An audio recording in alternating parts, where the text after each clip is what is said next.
Kia ora koutou, welcome back. Hey, we're on the 11th symbol ne. Kei te tekau matahi o ngā tohu tātua haere ana. So we're having a look at the 11th symbol in the pathway of learning regarding Tākina te kupu. So what this symbol means is just he tohu whakanikoniko. So this is about embellishing the language. Using things like proverbs and idioms to embellish the language, not so literal. It's not about the literal language, it's about the descriptive type of language. So in the first level of this pathway of language, we focus on things like idioms or kiwa.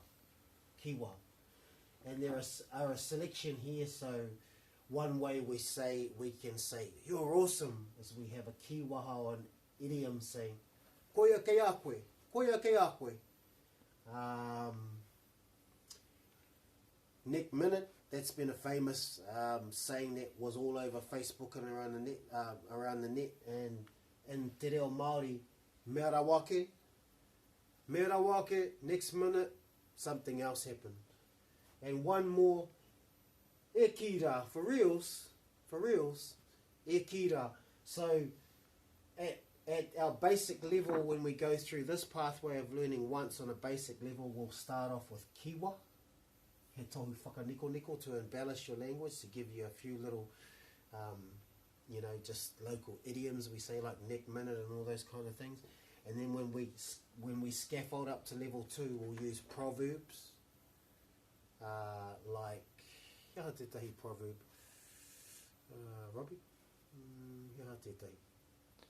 Kore au e ngaro. He kore au e ngaro.